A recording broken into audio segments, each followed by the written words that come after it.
G'day, folks. It's good to be back. Today, I'm starting a two-part series. The next video I'll drop tomorrow, so you won't be waiting too long. But basically, I'm looking at if Tasmania was to enter the AFL next year, what would their list look like and what their concessions should be.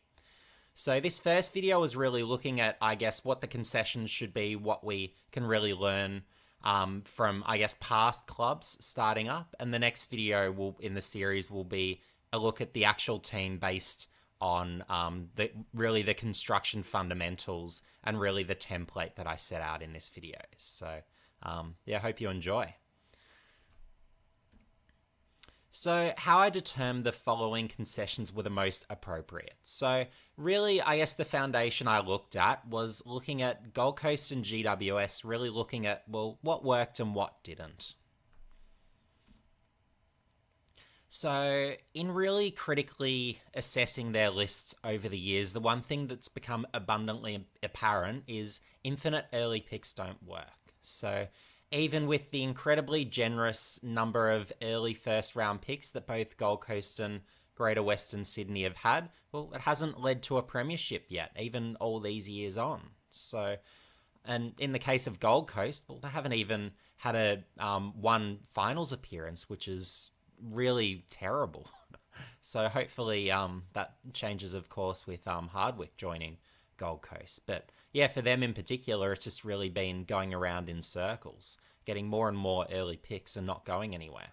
So why don't infinite picks work? Well, the first reason, you've got early picks fail to develop to expectation at expansion clubs. So to get specific, what I mean by that is if you look at the players drafted by both the Suns and GWS respectively, if you look at the players drafted around those picks, whether it's just before, just after, all those nearby picks, on average, you'll find that, particularly in the early years of these clubs, that there's been a really strong level of underperformance relative to the juniors that have gone to the other clubs. So it's really something that puts a lot of these draft picks at a great disadvantage by actually joining an expansion team. So that's something to be aware of.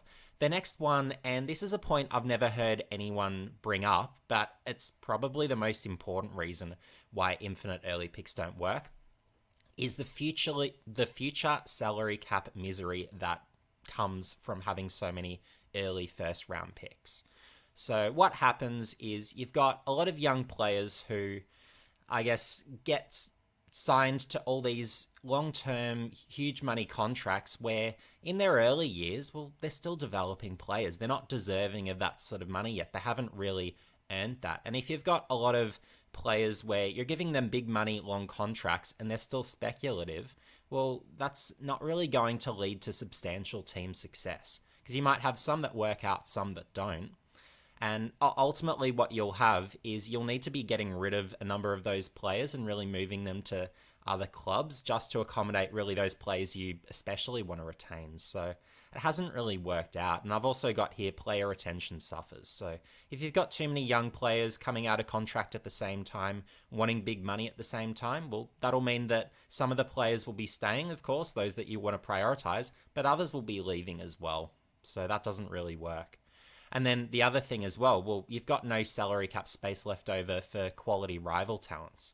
So if you want good players from other teams, well, it's a bit hard to actually have the salary cap space available if you're to sign all these early, sort of former early picks to these huge contracts. It just doesn't really work out in that sense. So it really means that plugging those gaps with good rival players, you can't really do ultimately.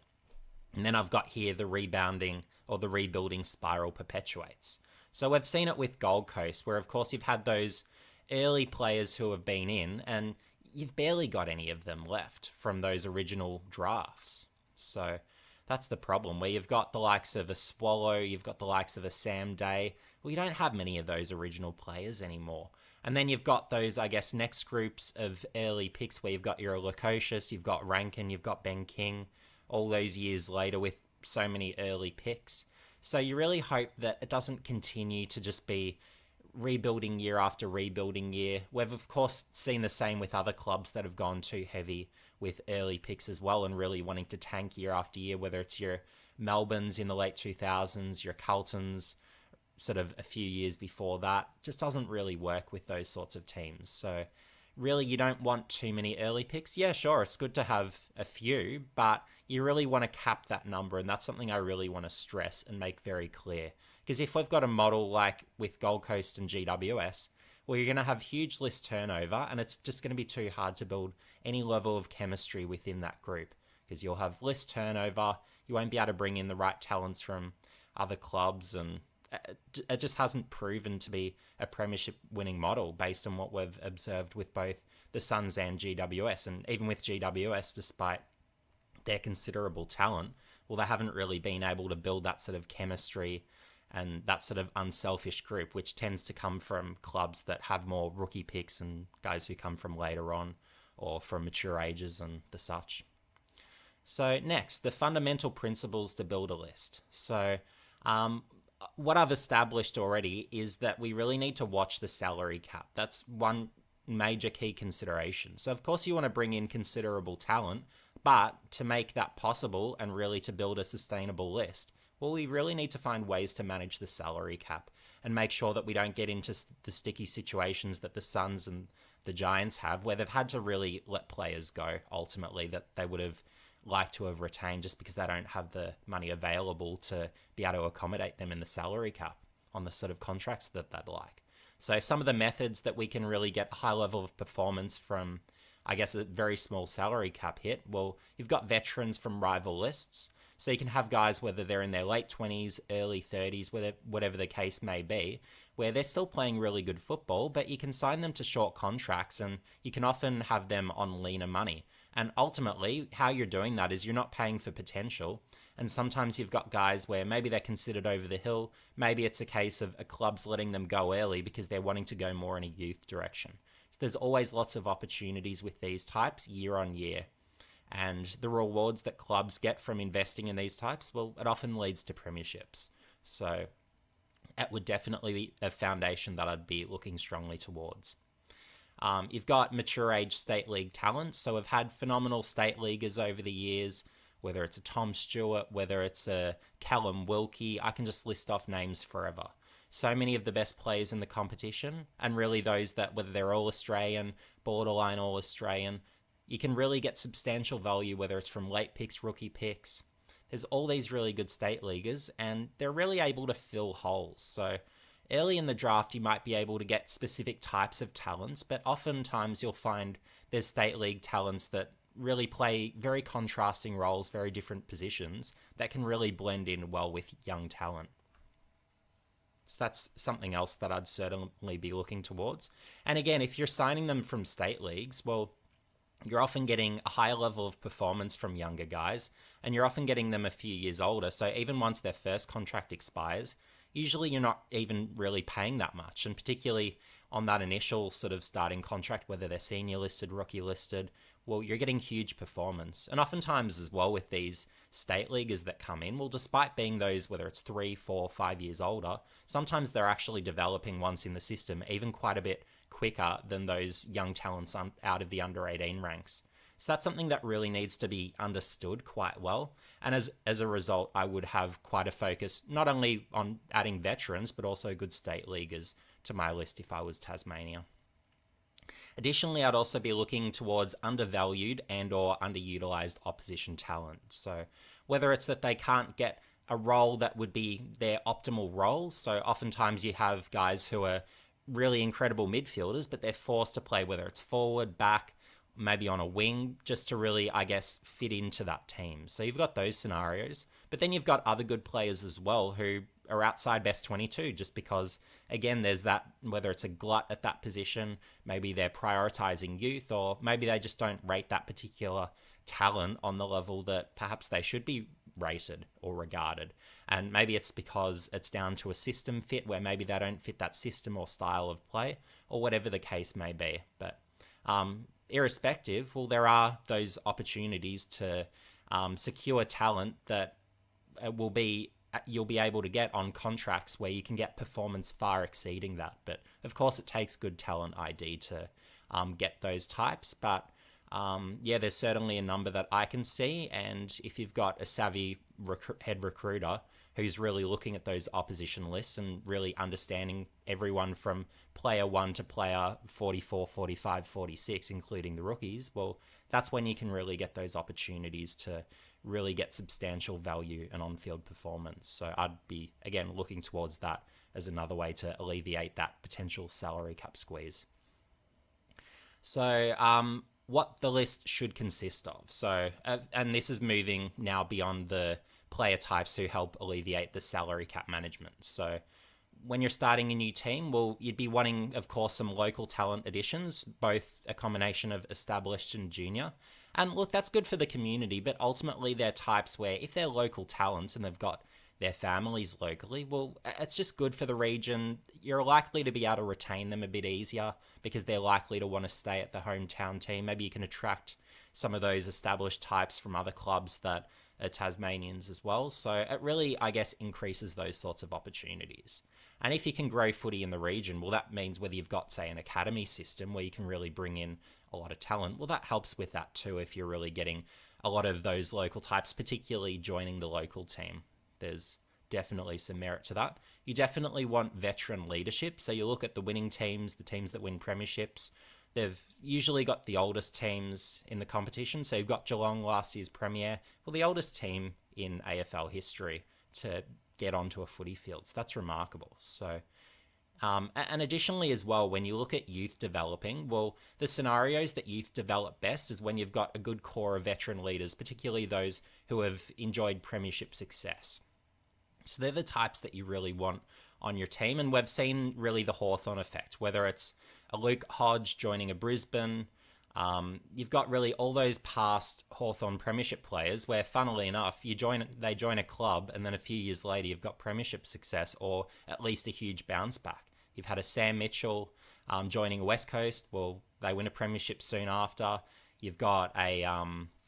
who else did they have? Jordan Lewis joining Melbourne. Well, a few years later, they win a premiership. So you really want those seasoned players from those premiership winning teams to join these younger teams to help the youth develop. Whereas, again, you've got your Gold Coast and GWS scenarios where you've got too much youth in at one time and having them all around each other, well, that doesn't help foster their development. We've seen really, I guess, a lower level of development compared to other teams as a result. So...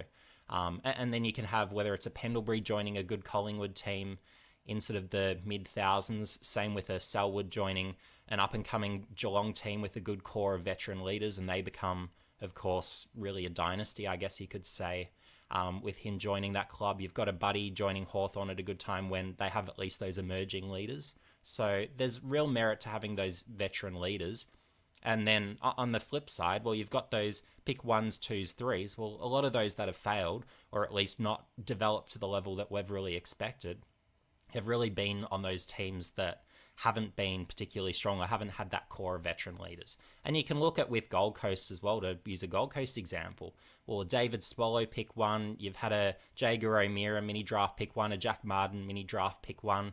Well, they haven't become the transcendent superstars that I certainly foresaw. They each respectively, based on junior evaluations, had the scope to be top 5 players in the comp. Well, talking about them now as at any stage in their career, top 5 players in the comp, well, you'd laugh at that because it just hasn't happened, just nowhere close to that sort of level. So they're the sort of results you get on these teams without that necessary level of veteran leadership. So just to be aware there. So as well as the junior talents and the veteran leaders, well, you want established footballers. So again, as I was saying, well, if you've got a Gold Coast or a GWS where the core of players are just straight out of the junior ranks, well, there's not that professional environment to really help them develop. You've got kids around kids, and you don't have them around established players who can really show them the way, show them how to develop. What are the professional standards? So that's really important too. You really want a core of established footballers. So you've got star power. Well, you need some stars. How are you going to market your team without some level of star power? So you need good players and you need some stars in there too. So I would certainly make that a priority. I'd want a list on paper that stacks up with top 4 teams. So why I would be as bold as to say that out from the offset is when you've got a new group coming together, it really takes them time to actually gel as a unit. So, like, just looking at whether it's a Gold Coast or a GWS coming together, well, it has taken so long to develop chemistry. With Gold Coast, have they ever really had that group with incredible chemistry? GWS, well, until probably even this year, they haven't really had the sort of chemistry where their talent on paper necessarily has translated to the level of success you would expect based on the level of star power on that squad. You just haven't really seen that group that has really bought in, executed the coach's plan, worked as a group, played unselfishly. This is the first year I've seen with GWS specifically, as per Toby Green's comments. Well, it's not really necessarily the most talented group GWS have ever had, but they've sure actually played together well as a unit and really executed as a team. So as a result, you really need that overpowered list in a lot of respects to really be able to come together, because it will take those years under whoever you've got as a coach to really, I guess, develop as a group and develop as a unit. And you can fast track that with a bulk group of, say, veteran leaders, established players with minimal young players out of the under 18s. Those are elements that can help with that progression, and maybe means you have a stack of state leaguers instead of junior talents. But it's still going to take time. You've got a new group. It's like putting an all-star team together. Well, all-star teams, they don't know the tendencies of all their teammates. So it really does take considerable time for a group to really be able to come together and to execute together. Whereas you've got teams, well, those teams that have had sustained success over time, well, one of the commonalities has really been you've had the core groups stay together and really minimized list turnover. Where you've got the majority of the bad teams, well, you've got huge list turnover year on year. You've got all these staff turning over. Well, it just means it's so hard to develop that chemistry that it does become hard to becoming winning teams. So really, it's key to be really cognizant of that and really try and almost put all the elements together to really minimize that time it takes to really develop a competent unit that plays for each other, that buys in. So, yeah, that's sort of a key concern or thought process for me there. And the other thing I'd say as well is I would want the list to consist of the least first to third year players in the competition. So it's like if you're looking at, say, key position players. I've always had a 4-year rule where by year 4, you tend to have a pretty good idea as to what they're going to develop into. So it's not a hard and fast rule by any means. Sometimes you've got guys who maybe they get injured, maybe they're man-childs when they're sort of younger, and it means it takes them sort of a bit longer maybe to develop their football, or maybe they're later developers. You've got all different instances. But essentially, once they've had 4 years in the system, other than at least I'd say of rucks, well, you've got a pretty good idea as to what they're going to look like as a pretty finished AFL product, even though they tend to still have some development left in them. So, yes, that'd be a key consideration there. So you really want an older list that's quite a bit more experienced, but is, as I've been saying here, sort of that top 4 on paper level list. So really in putting things together, that would be my major focus. And then again, challenges. So again, further aside from salary caps. So you really want to, as I've been mentioning throughout, build team chemistry and capacity to execute a game plan. So if you've got a bunch of 18-year-olds, that's not going to happen. So you really want a list that's going to stay together, that can really be there long term, but it's not a group of under 18s that have really just joined a team and they don't really know how to work as a competent unit. You really do need that level of experience in there and that group of really good experienced players to be able to really get that process moving. You want to develop a strong team culture. So again, that doesn't stem from having a whole list of kids from the under 18s. It just doesn't happen that way. Again, you want to attract opposition established talent. Because again, it's hard if you don't have those really good established AFL footballers. It's just too hard otherwise. Again, you want to attract star power and you want veteran leaders. So again, they're hard to do. We've seen with Gold Coast and GWS, it's hard to bring in those established opposition players, particularly even though they actually had some success early on in bringing in a few. Well, it wasn't nearly enough. They need a much higher number of established opposition players to really have a competitive team at all. So And now the other problem is, well, you've got a free agency model which didn't exist at that time, that's now in. So it's really harder to necessarily convince players to go to a team like a Tasmania relative to at that pre-free agency period time. So we do need to get a bit more creative than just giving free agents some sort of method to get to Tasmania. There's a bit more to it than that. And even with attracting star power, attracting veteran leaders, well, you really need to find meaningful ways to make that happen. So these are areas really fundamentally you need ticks across the board. So it's hard to do. Gold Coast and GWS failed in each of these areas, particularly early on. So it's really on Tasmania to find a way and have a rule set sort of, I guess, or set of concessions set up for them that really allows them to tick these boxes and fulfill these challenges, as well as, of course, the salary cap, which I've gone on ad nauseum. So challenges for the AFL requiring consideration. So essentially we're looking at, well, how do we balance things for, I guess, the bad teams, if you want to call it that, and the really strong teams, so that no one is too disadvantaged. So, of course, with the Gold Coast and GWS concessions, well, it was really those rebuilding teams that got absolutely destroyed, where essentially they had a really hard time building through the draft because they didn't have access to those early picks. When you've got a Gold Coast getting, whether it's picks 1, 2, 3, 5, 7, 9, 11, 13, 15, whatever it is. So it just makes it unrealistic, particularly if you're going to be a bad team for a number of years, to really get good in that sort of environment where the picks, even for 1 year, but if it's multiple years as well, it just becomes way too hard. So we do really need to minimize that impact on bad teams from that perspective. So we want to minimize the extent to which the draft is compromised. So as per what I was going through, so you really want to minimize how many picks Tasmania have. I would go bare bones minimum, because I don't want to disadvantage really the bulk of those bottom teams that are trying to rebuild. And look, I don't think really building through the draft is the way to build a team, but nonetheless, you still do want those struggling teams to still get the picks that really they should be getting to help them in building their list. Because if they're just moving down the draft, then they might really have to push harder or find other ways to get younger or stay bad for longer. And look, I'd probably personally in those sort of situations go the other way and really try and bring in more experience, find other ways to build a list. But just with, I guess, the way AFL clubs set themselves up, it might mean that there's a few that do try and sort of stay bad for longer to get that access to a certain number of early picks, which it's not a good look for the competition ultimately, and something I don't want to see.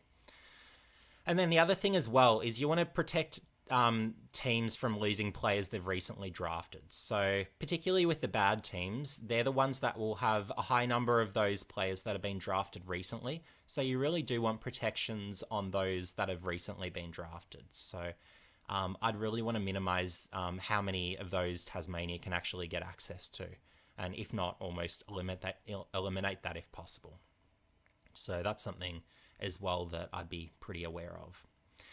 But then on the flip side of it, so to protect those, I guess, stronger teams. So you don't want to destroy the core group of any one team. So if you're taking out the top 3 or 4 players from a premiership contender, well, that's no fun for a fan base ultimately. You want to be able to have a team keep the core of their best players and not have to lose that many players. So if they're losing 1 or 2 good players, but probably not their franchise player, well, that's probably more so something a bit more reasonable, I'd be thinking. You also want to provide a level of protection to each team around their top players, including franchise players. So you'll see in the model that I'll be coming up with in, I think it's the next slide, you really want to have some level of protection on those top players, and you don't want whether it's a Collingwood losing a Dacos or whether it's a Bulldogs losing a Bont, whether it's a Melbourne losing a Petrarca, you don't want to see that sort of thing. It's just not good for those fan bases. But you still do want to find sort of that happy in between where Tasmania's still getting some really good players, but without necessarily getting that franchise-altering player necessarily.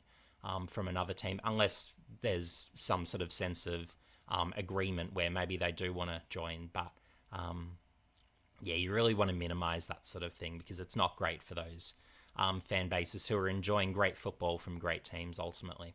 And you also want to limit the number of best 22 players who can be acquired from each club, with some focus on acquisition outside best 22. So again, if you can get players from outside the best 22 of good teams, well, that minimizes the impact ultimately on those really good teams, so that their core isn't ultimately being completely decimated. So, but at the same time, it's fine having, say, one or two from inside best 22, but you don't want more than that. Otherwise, it just gets a bit unreasonable for those good teams, and it's too much forced equality. You really want that balance of, well, you still want to make it reasonable for those bad teams to get better. You don't want to be taking away whether it's their early upcoming picks or whether it's their recent picks, but at the same time, you don't want to be taking the three best players from one of the absolute contending teams, because that can wreck a potential dynasty. And yeah, it's just, again, not fun from a fan base, and you'll have ultimately that fan base hating Tasmania, which isn't the sort of dynamic that I'd at least be seeking to create. So now we're on to the fun part. So the concessions I propose, including the structure of the list. So to start out with, I thought I'd go with a list size of 38 senior listed players. I could have opted for larger, but the reason for 38 is if you've got too large of a list size, it really makes it hard to build that chemistry within that group and really give the development coaches sufficient time to work with the players. So by having less players, it's more of a focus on quality. So as a general dynamic, I quite like that. So what you'll find is an interesting mix of concessions here, incredibly unique, but I think it would actually create the right balance. So to start off with, I would give the opportunity for Tasmania to add 9 Tasmanians, specifically from 1 per team. So let's say Collingwood have Brody Myercheck and Jeremy Howe. They'd only have the opportunity to add 1. So presumably, given his age and stage of career, probably Myercheck would be the pick. So each club you can only take 1 from, and you can only take Tasmanians from 9 clubs overall. And there's no youth protections available. So that's something else to be aware of. And then in addition to that, so of those 9 teams that no Tasmanian was taken from, essentially what would be available is, so you'd have to first subtract all the first to third year players. They're not considered in this calculation. All the other clubs that a Tasmanian talent wasn't taken from, essentially the opportunity would be there for the club to nominate 4 players who are unavailable, and then from there Tasmania can take 1 player from that remaining pool of players available. So there would be instances where there would be clubs without a Tasmanian on the list, in which case they would be forced to go through this process. So one example would be top of mind, I believe West Coast don't have any Tasmanians on their list. So in that case, Tasmania would be selecting one of their players. And look, in the case of a West Coast, of course you'd have someone like a Ruben Ginbey. Well, he wouldn't count in the calculation of the 4 players for nomination. Why is that the case? Well, of course he was drafted last year, so he wouldn't even count towards that calculation. So in the case for West Coast, you might be stuck with someone like, let's say, a Jeremy McGovern. So good footballer, but it's just a case of West Coast's list is that sparse of good talent. It just means that you're not getting an out-and-out superstar. Whereas if you did the same task for a team like, say, a Brisbane, well, regardless of which 4 they nominate, even though a Will Ashcroft won't be available or one of those players that would even need nominating, well, with Brisbane having so many really good players, it would just mean that basically there would be a good player joining Tasmania. So we'd have to see, of course, who those 4 players would be that they wouldn't nominate in that scenario. But it might leave you with whether it's Hugh McGluggage, Charlie Cameron, Josh Dunkley. It just depends on who those 4 are and who's remaining. But you could get potentially up to that caliber of footballer. So having a few of those being able to be added to the list, would be sensational. But the game theory around it would be fascinating. So the teams with the very best Tasmanians, let's say a Richmond with a Toby Nankervis, well, that'd be a pretty obvious one where, of course, that's the direction you'd go. But then you'd have a few lists where maybe the Tasmanians wouldn't quite be best 22. Or maybe you might have an instance like, say, a Lockie Weller at Gold Coast. So you'd have to look at, well, would he be best 22? And then you'd need to look at, well, if we're not going to take a Tasmanian from this list, well, who are the players that we'd be potentially able to take? So maybe it's a Lukosius who doesn't quite fit into that 4, or maybe it's a Ben King. We'd have to see who Gold Coast would nominate in that process. And in which case, if you can get that caliber of player, maybe you ignore the Weller and you go with that, whether it's a Ben King, Lukosius, whoever the case may be. So... but next up, so, and with those 9 and 9, well, you're going to get really the large portion, I guess, of your mostly established senior players. But in the case of the Tasmanians, well, there's not necessarily such a strong contingent of Tasmanians that not all of them are necessarily going to be best 22 players. So that does have to be considered. But for the next group, and again, you'll see a very strong senior footballer focus where I'm really looking at established players joining this team.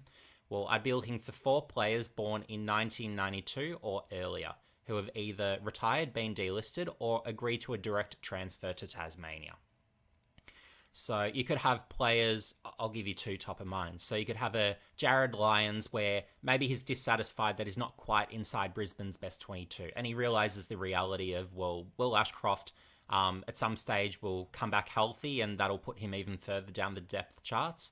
And then another year from now, you'll have a Levi Ashcroft joining Brisbane as another really good young midfielder. So that would mean that really, if he can go to a Tasmania and they can say, you're going to be a best 22 player, mate, well, that might be a really appealing opportunity, even though he is still a senior listed player. Or you could have a Travis Boak who might be dissatisfied with the CBAs he's received in the last year. Maybe going to Tasmania, maybe he gets more.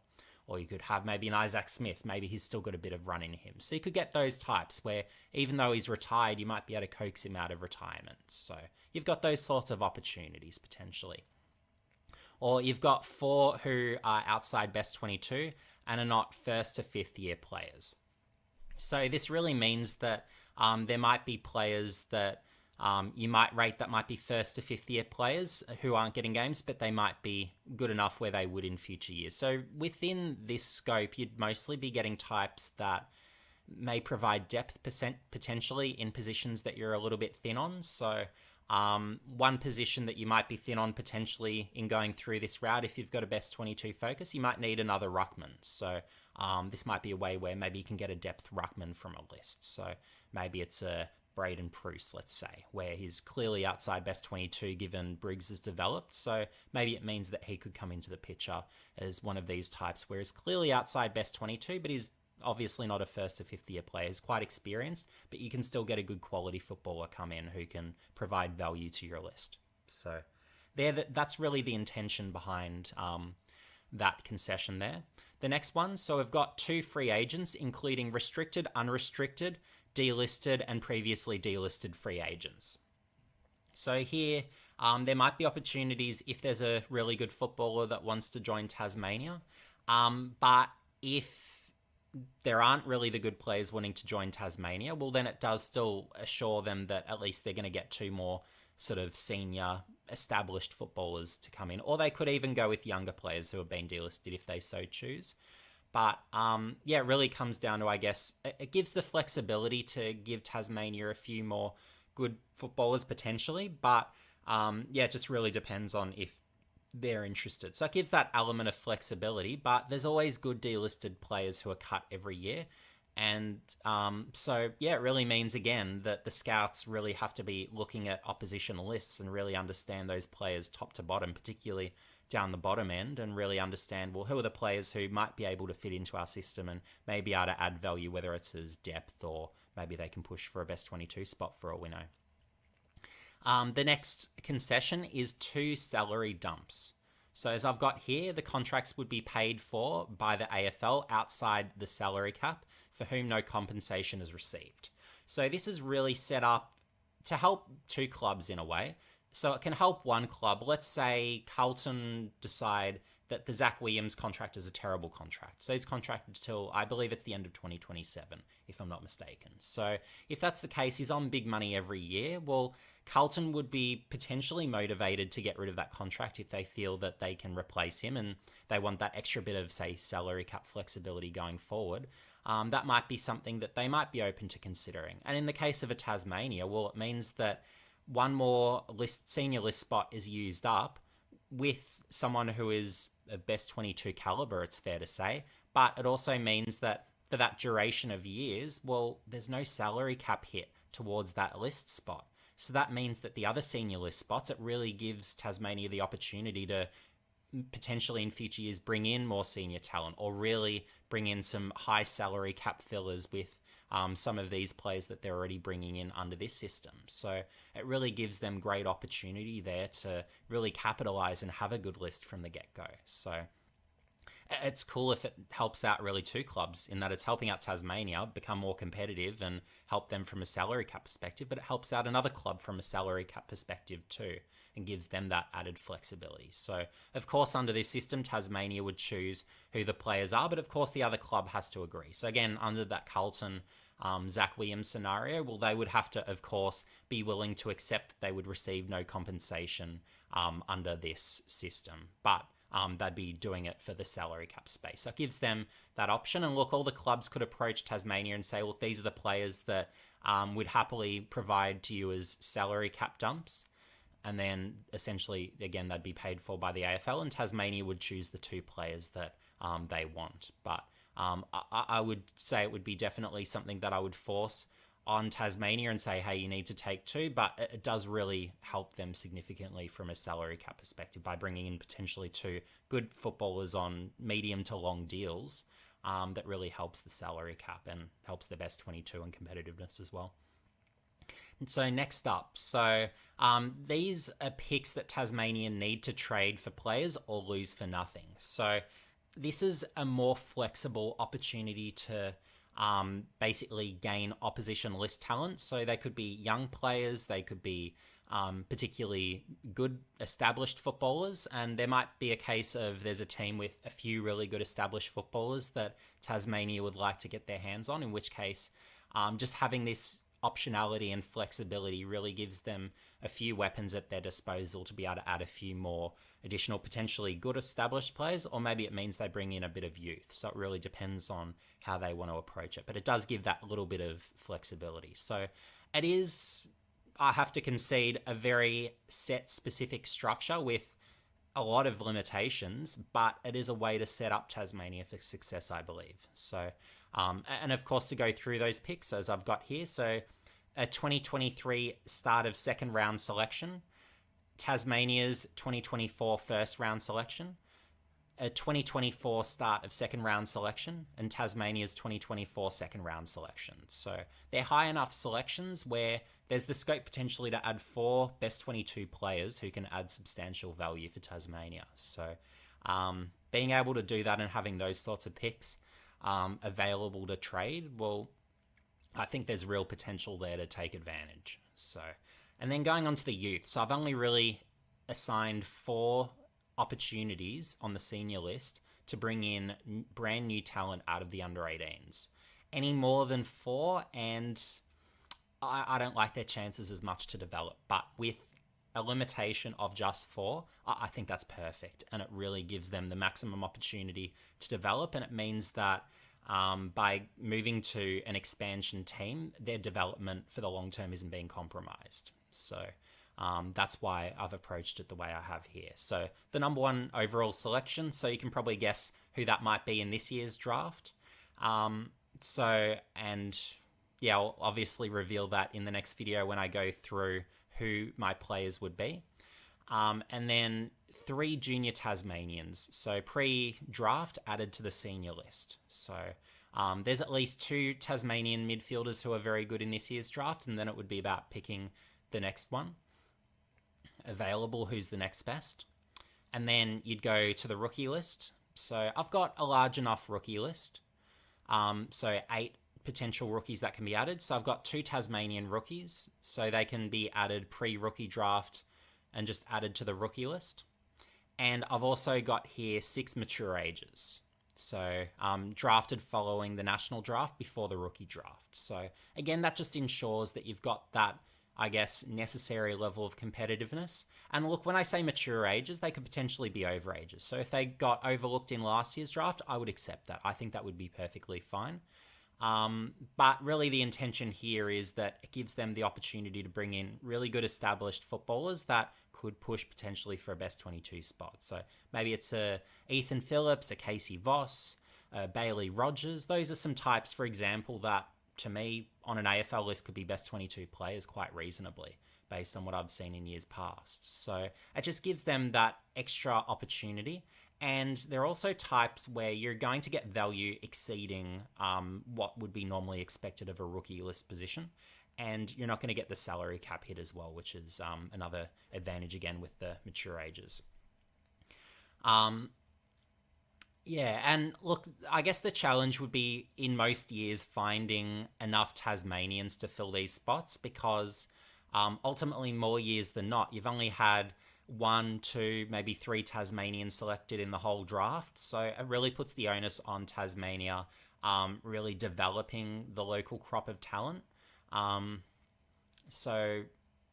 Fortunately this year, the talent is reasonable enough where you could actually manage the 5 to be, or the 5 overall, so the 3 to the senior list, the 2 to the rookie list. But in more years than not, that really wouldn't be possible. So it would just mean that it would almost be like a concessional list position. So this year, there's enough talent to do it. But it would really, I guess, put the onus again on Tasmania to make sure in a few years, if this was to be the concessions available, that it really makes sure that the Tasmanians brought in are actually really good footballers. So, and look, you could have something where, like, let's say there's only one junior Tasmanian who's worth drafting in the whole of the draft between the drafts.